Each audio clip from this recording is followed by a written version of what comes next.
लेकिन बस्तर में पहली बार गई और बस्तर के लोग जो बड़े बुजुर्ग हैं, महिलाएं हैं, वो इंदिरा जी को आज भी याद करते हैं और इंदिरा जी के पोती से मिलने लाखों लोग आए थे बस्तर के। और दूसरी बात यह है कि जो भरोसा सम्मेलन हम लोगों ने आयोजित किया, तो इन 4-4.5 सालों में हमने किसानों का भरोसा जीता, आदिवासियों मतलब किसानों का भरोसा, मतलब देश में सबसे ज़्यादा यदि उत्पादन कीमत यदि किसी को मिलता है तो कहीं मिलता है तो छत्तीसगढ़ में, चाहे वो धान हो, चाहे गन्ना हो, कोदो, कुटकी, रागी, इन सब की कीमत सबसे ज़्यादा छत्तीसगढ़ में। इसलिए किसानों का भरोसा छत्तीसगढ़ सरकार पे, कांग्रेसी सरकार पे। दूसरी बात ये है कि आदिवासियों को जल, जंगल, ज़मीन और जो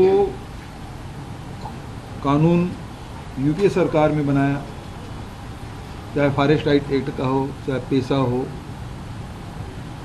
उस सब को हमने लागू किया है। ज़मीनें भी दी और जो लघु अनुपज है उसका समर्थन मूल्य 65 प्रकार के लघु अनुपज के समर्थन मूल्य हमने न केवल घोषित किया बल्कि खरीदी कर रहे हैं और उसका वैल्यू एडिशन भी कर रहे हैं, और जिससे हजारों लोगों को रोजगार मिल रहा है। शिक्षा के क्षेत्र में लगातार काम कर रहे हैं। स्कूलें जो बंद थी फिर से शुरू किया बस्तर में, और उसके साथ साथ स्वामी आत्मानंद अंग्रेजी स्कूल की डिमांड सबसे ज़्यादा बस्तर में आदिवासी अंचलों में हमने देखा। उसी प्रकार से मेडिकल कॉलेज के जगदलपुर में था, अब कांकेर में शुरू हो चुका है और इस साल गीदम के लिए हमने घोषणा की है। मेडिकल सर्विस में आप चाहे हॉस्पिटल की बात करें, प्राइमरी इस तरफ हाट बाज़ार क्लिनिक योजना से पीएससी, सीएससी, डिस्ट्रिक्ट हॉस्पिटल सबको इतना मजबूत किया है और कोई पद वैकेंट नहीं है। सारी सेवाएं दी जा रही है। मलेरिया मुक्त बस्तर में बड़ा हमको सहयोग मिला और सफलता मिली। उसके साथ साथ जो बेरोजगारी भत्ता है, जो पोस्ट मैट्रिक जो छात्र छात्राएं हैं उसके लिए जो स्कॉलरशिप है उसकी राशि हम लोगों ने बढ़ाया, बेरोजगारी भत्ता हम लोगों ने दी। और चौथा है संस्कृति। बस्तर के अपनी विशिष्ट पहचान है पूरे देश और दुनिया में। उस संस्कृति बचाने की, चाहे गोटू निर्माण की बात हो, चाहे देवगुड़ी की बात हो, उस सब निर्माण हम लोगों ने किया। और भूमि श्रमिक न्याय योजना के साथ साथ जितने भी वहाँ हाट पारिया है, मोहरिया है, बैगा है, गुनिया है, पुजारी है, सबको 7,000 रुपया सालाना हमने देने का फैसला किया। बस्तर जो दशहरा है, भुगतान वर्षों तक लंबित रहता था, अब कोई भुगतान लंबित नहीं, बल्कि वो जो मुखिया हैं उनके भी मानदेय में हम लोगों ने वृद्धि की। तो इस प्रकार से बस्तर के लोगों का विश्वास छत्तीसगढ़ सरकार पर बढ़ा है। इसीलिए भरोसा किसानों का है, भरोसा नौजवानों का इस सरकार पर, भरोसा महिलाओं का, भरोसा आदिवासियों का, भरोसा वहाँ के रहने वाले सारे लोग, सारे समाज को लोग ज़मीन हमने दी और उसके लिए भवन निर्माण कराया। तो समाज का भी, प्रत्येक जाति का भरोसा छत्तीसगढ़ सरकार पे। तो इस प्रकार से जो योजनाएं उसका लाभ लिए हैं और उसका फ़ायदा ये हुआ है कि नक्सल है धीरे धीरे पीछे हटा है। इसमें बड़ी भूमिका सरकार के निर्णयों का तो है, लेकिन इम्प्लीमेंट करने वाले जो हमारे अधिकारी हैं, कर्मचारी है, विभिन्न विभाग के लोग हैं, चाहे जिला प्रशासन हो, पुलिस प्रशासन हो, हर विभाग के लोगों ने बड़ी मुस्तैदी से काम किया है और उसमें बड़ी सफलता मिली है। आप राजस्व कोई प्रकरण आप देख लें, एक भी न जाति प्रमाण पत्र का, न बंटवारा, खतौनी, सब हम बस्तर में निपट चुका है। तो इस प्रकार से हर विभाग ने बहुत बढ़िया काम किया है। तो आज नक्सल सिमटते जा रहा है। अबूझमाड़ में भी सैकड़ों लोगों को हम लोग पट्टा दिया है जो आज तक कभी किसी को नहीं मिला था, और उसके कारण जब पट्टा मिल गया तो उसकी उपज की खरीदी भी हो रही है, शासकीय योजनाओं का लाभ भी मिल रहा है उनको, जबकि उसके पहले ज़मीन में कब्जा था उनका, लेकिन शासकीय योजनाओं का लाभ नहीं मिल पाता था। वो सारी योजनाओं का लाभ मिल रहा था। ये भरोसा का सम्मेलन है और लाखों लोग, मैं समझता हूँ कि इतनी भीड़ कई दशक बाद ये भीड़ देखने को मिली।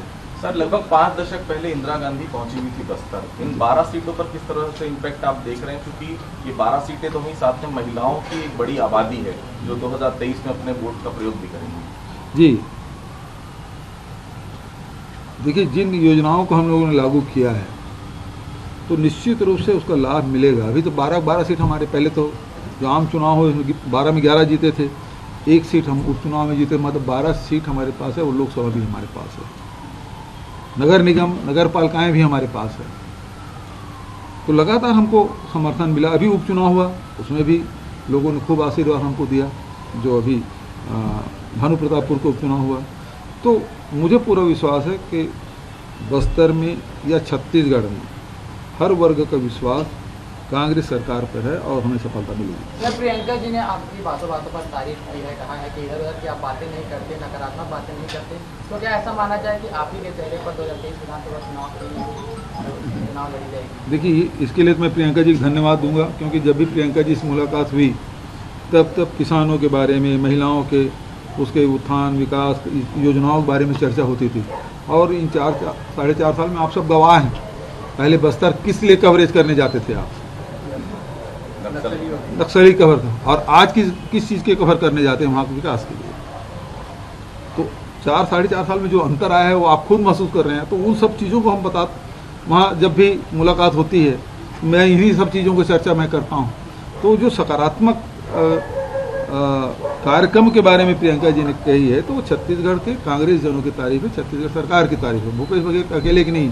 और जहाँ तक कि किसके नेतृत्व में चुनाव होगा तो हाईकमान तय कर रहे हो, हाईकमान के प्रतिनिधि यहाँ खड़ी हुई है। ये का कहना है कि प्रियंका गांधी सुलेमान के घर जा सकती है, लेकिन छत्तीसगढ़ के भुवनेश्वर साहू के घर नहीं जा सकती। चलो, 2 दर्जे की राजनीति कर रहे हैं, ऐसा आरोप लगाया है ब्रिजमोहन अग्रवाल।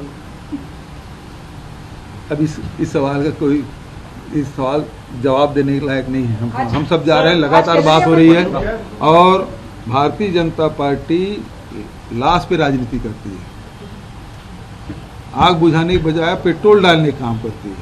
और हम लोग लगातार वहाँ शांति कायम करने का काम कर रहे हैं। और मृतक के पिताजी से, उसके भाई से मेरी बात भी हुई है, कल शांति समिति की बैठक भी हुई है। तो हमारी कोशिश लगातार जारी है। अब इसके बाद हमारे मंत्री विधायक भी जाएंगे। ऐसा नहीं है कि आग लगा दिए, भड़का दिए तो शांत कौन कराएगा? कांग्रेसी कराएंगे।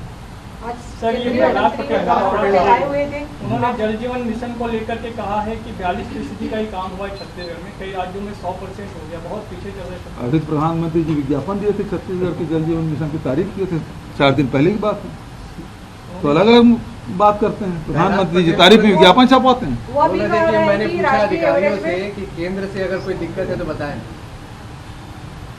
केंद्र से दिक्कत है बताएंगे। में सबसे पीछे है छत्तीसगढ़। अजी, राष्ट्रीय एवरेज में सबसे पीछे है छत्तीसगढ़। गलत बात करते हैं। देखिए, जिस दिन जल संसाधन मंत्री आए थे, बैठक हुई थी मेरे चैम्बर में, तब मैंने कहा था आप शौचालय बना दिए, पानी की व्यवस्था नहीं की है। अब घर घर में नल लगा रहे हैं, पानी की व्यवस्था नहीं है। हमारे यहाँ नरवा प्रोजेक्ट हमने पहले चालू किया है, ताकि जो भूमिगत जल है वो पहुँचे। आज बहुत सारे गांव ऐसे हैं जहां पानी नहीं मिल रहा है, और लगातार जब पानी उलीचेंगे, अभी जब ये हालत है, जब सारी टोटियां शुरू हो जाएगी लाखों की तादाद में, तब पानी कहाँ से मिलेगा? उसकी व्यवस्था भारत सरकार कर रही क्या? छत्तीसगढ़ सरकार कर रही है। सर, ये यूपी में एनकाउंटर और जारी है। आज असद अहमद की जो है एनकाउंटर पे जो है मारा गया है। अच्छा, मुझे इसकी जानकारी नहीं है, लेकिन अब वहाँ की कार्यशैली अलग ही है। जब वहाँ 4 किसानों की हत्या हुई थी, मंत्री के बेटे ने पत्रकार और किसान पे गाड़ी से रौंद दिया था, तो प्रियंका जी के 4 दिन तक डिटेन करके रखे थे बिना कारण के। मुझे एयरपोर्ट में रोका गया था, यहाँ हमने किसी को नहीं रोका। भारतीय जनता पार्टी कोई नेता बता दे जिसको जाने से रोके होंगे, हम सबको जाने दिए। और यही यदि उत्तर प्रदेश होता तो जा पाते। अंतर ये अखिलेश यादव ने इसको इनकाउंटर कहते हैं। चलिए भैया, अब उसको वहाँ क्वेश्चन को वहाँ करो भैया, अब यहाँ के बारे में क्या बताऊँ। यूपी को